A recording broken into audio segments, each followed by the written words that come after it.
वैसे तो इस तरह की प्रेस कॉन्फ्रेंस में और भी बहुत सारे अवसर पर बहुत सारे नेता पार्टी ज्वाइन करते हैं, बड़े बड़े नेता पार्टी ज्वाइन करते हैं, लेकिन आज मैं व्यक्तिगत रूप से अवध ओझा जी की ज्वाइनिंग को लेके बहुत उत्साहित हूं। मेरे लिए व्यक्तिगत रूप से बहुत बड़ा दिन है, मैं ऐसा समझता हूं, क्योंकि मैंने खुद अपना जीवन शिक्षा को समर्पित कर रखा है। अगर मेरे सामने कोई ऑप्शन हो कि राजनीति को चुनना है या शिक्षा को चुनना है, तो शायद मैं शिक्षा पर काम करते हुए आगे निकल जाऊंगा राजनीति की जगह। वही जज्बा, वही समर्पण शिक्षा को लेके, और अभी तक की पूरी जिंदगी में वही काम मैंने अवध ओझा जी का देखा है। करोड़ों युवाओं को न सिर्फ प्रेरित किया है, बल्कि अपने काम से उन्होंने उनकी जिंदगी बदली है। और उसके अलावा भी जिस तरह का काम उन्होंने ऑनलाइन माध्यम का इस्तेमाल करते हुए किया है, तो वो एक बहुत बड़े शिक्षक हैं। आज आम आदमी पार्टी ज्वाइन कर रहे हैं। मैं उम्मीद करता हूं कि उनकी ज्वाइनिंग से हम सब बहुत एनरिच होंगे, देश का शिक्षा तंत्र बहुत मजबूत बनेगा। मैं माननीय अरविंद केजरीवाल जी, हमारे नेता और राष्ट्रीय कन्वीनर से अनुरोध करता हूं कि श्री अवध ओझा जी को फॉर्मल ज्वाइनिंग करा के पार्टी में उनका स्वागत करें।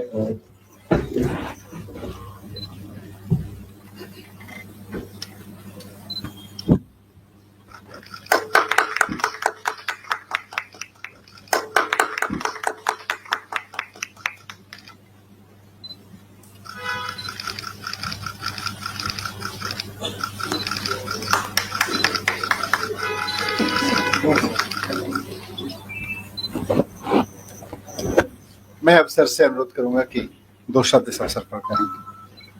अवध ओझा जी। जय हिंद फ्रेंड्स। सबसे पहले मैं आम आदमी पार्टी और आम आदमी पार्टी के सर प्रमुख अरविंद केजरीवाल जी, मनीष सिसोदिया जी, सबको सहृदय से धन्यवाद देता हूं कि उन्होंने मुझे राजनीति में आकर शिक्षा के लिए काम करने का अवसर दिया है। शिक्षा एक ऐसा माध्यम है जो परिवार, समाज और राष्ट्र की आत्मा है।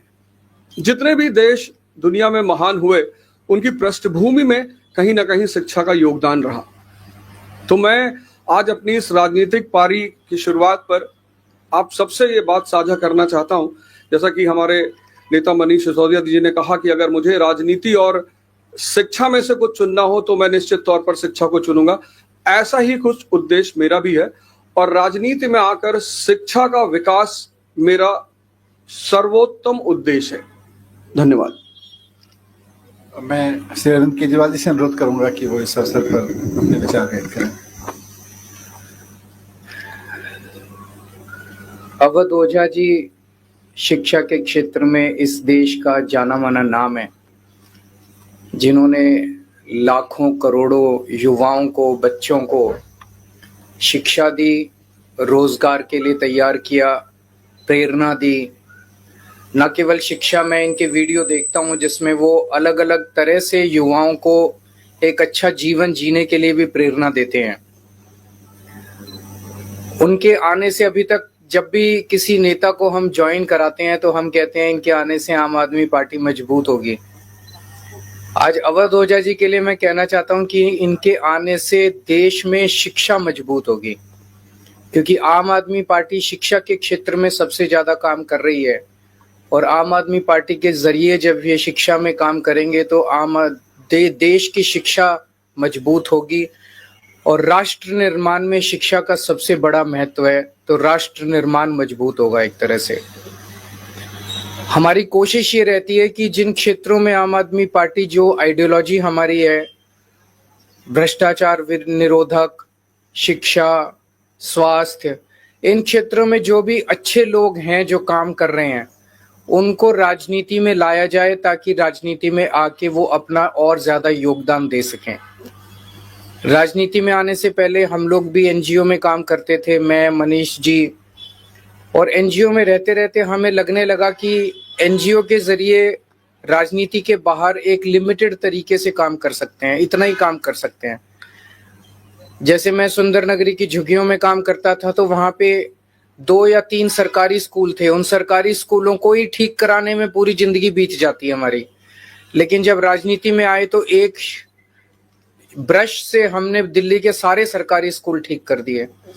तो अवध ओझा जी अब जब राजनीति में आए हैं तो वो शिक्षा के क्षेत्र में, रोजगार के क्षेत्र में खासकर एक बहुत अहम भूमिका निभाने वाले हैं, जिससे दिल्ली को और देश को बहुत फायदा होगा। तो मैं तहे दिल से अवध ओझा जी का पार्टी में स्वागत करता हूं।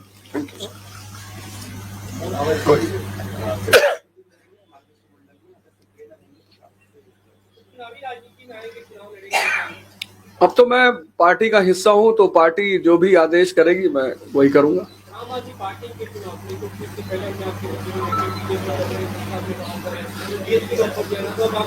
आपने आम आदमी पार्टी की जो शिक्षा का विकास धारा है, सिर्फ उसमें एक आध पॉइंट अगर आप देख लें कि 97% रिजल्ट है 12th का गवर्नमेंट स्कूल का। एक साल में तो 99% आया था।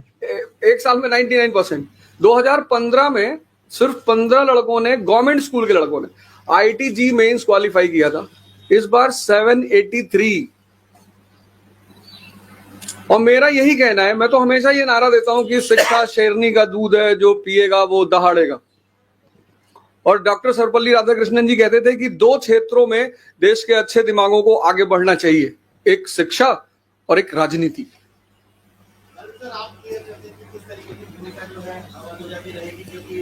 थोड़ा सा सस्पेंस बना रहने दीजिए। आने वाले दिनों में रोल आउट करेंगे, आपको बता देंगे, सबसे पहले आप ही को बताएंगे। बैठे हैं, बहुत खुशी की